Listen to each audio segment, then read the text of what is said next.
right. We have made it to the end of a week. What a lovely week it's been. So I just want to share what's sticking with me from this week, things that I'm still pondering and just reflecting on as I think about my whole Black woman building situation that I'm currently in, and just the impact of these things that are sticking with me. I do have my notes, so I will make sure that I do not forget these three things. The first thing I'm thinking about is just the element of choice, how we have the power to make choices. Number two is about alignment, getting in alignment. And three, leaning into the hard things. So, one, if you've kind of been tracking the videos just about my experience with traveling to a city that I'm typically not that fond of, but making the choice to approach that differently and be able to dictate, if you will, the type of experience that I would have, and not let the city and that experience happen to me, but me happen to it, and me be able to choose to have a positive experience and so forth. So, number one, just this piece around the power of choice.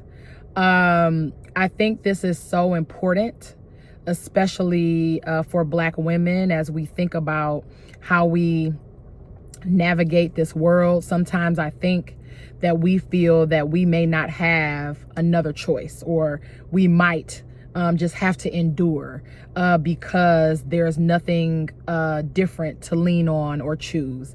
And I want to disrupt that narrative. I want to say that we can actually make specific choices about how we are going to show up in spaces that will actually revolutionize how that space is left after we're gone, right? And also the intended impact of that space for us. And so I think sometimes we think we don't have choices, but we actually do. And we have the power to make the choice that will shape an experience. And so thinking about this, not only in the frame of traveling to this city and then being able to be open to new experiences, and then be open to connecting to new people and walking away now with the group chat, because I got a group chat because I found my people, right?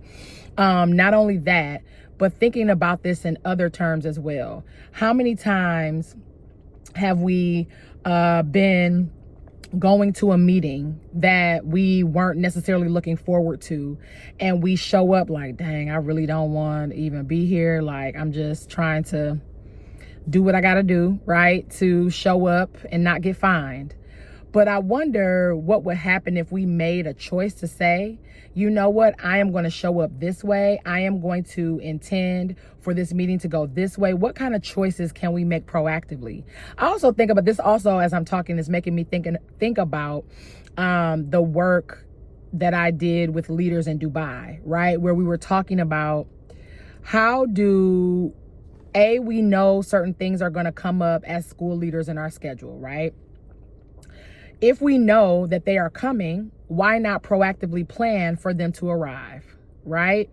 As opposed to being reactive and just kind of letting them happen and then being irritated every time it shows up. How about we build a space for it, and we build and make a choice to be proactive in that?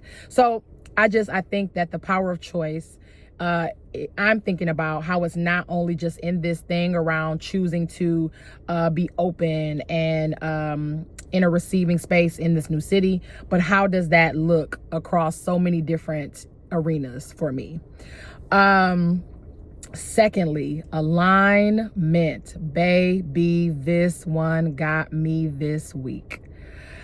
Because I said I need to do this differently, I had to get my chakras in line, baby. I had to get in order. But I needed to get myself together because I needed to be aligned with God, source, however you want to describe it, so that I would make the right choices that would yield me the outcomes that I was looking for. By doing this intentional meditation and thinking about how to get myself aligned, not only with God and source, but with just this posture of gratitude, right? Getting aligned to gratitude and really thinking about how I would, again, be aligned with what is higher than me, right? To then be able to impact my experience. And no lies told, with absent of that alignment, I wouldn't have been able to make the choice to show up differently, right?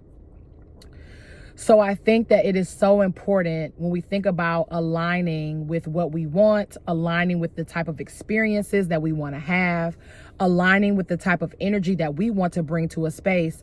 Black women, we are the barometer, baby. We bring it every time.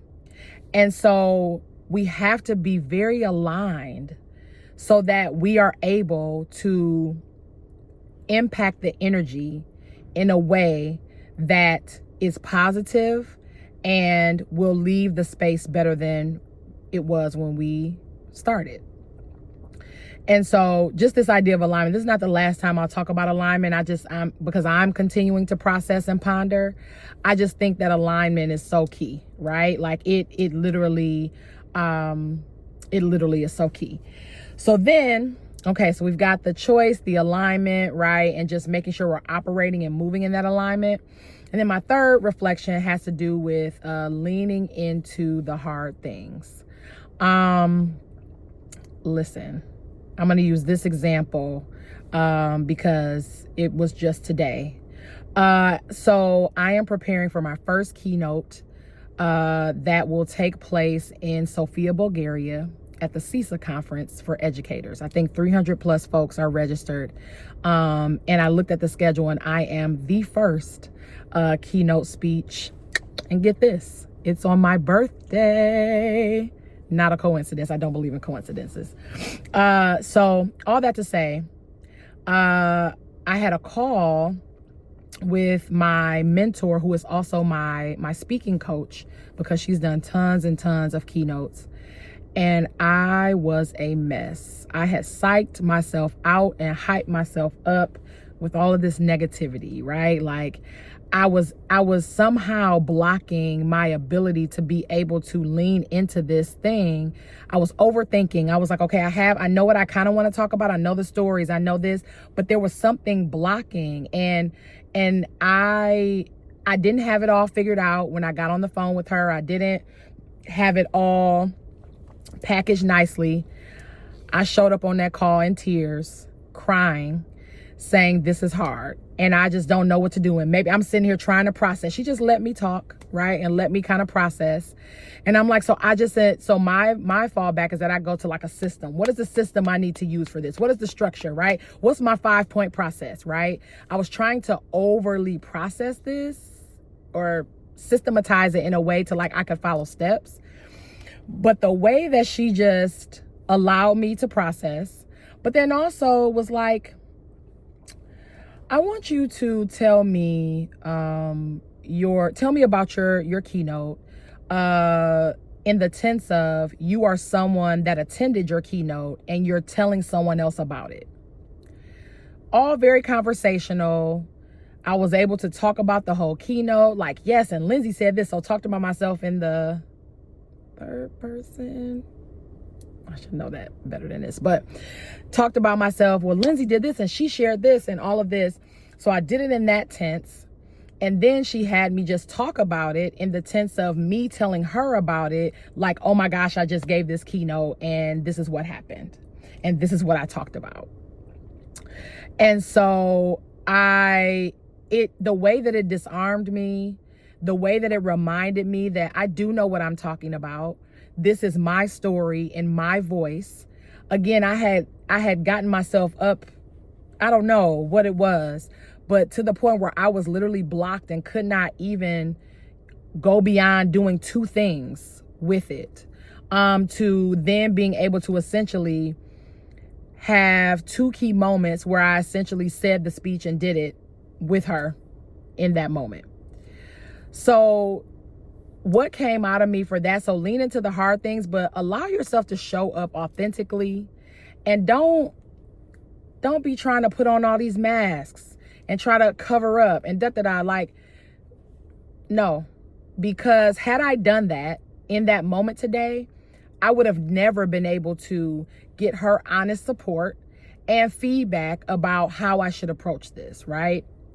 So I'm just so grateful that I even allowed myself, because this is new for me too, allow myself to show up essentially kind of in a broken state.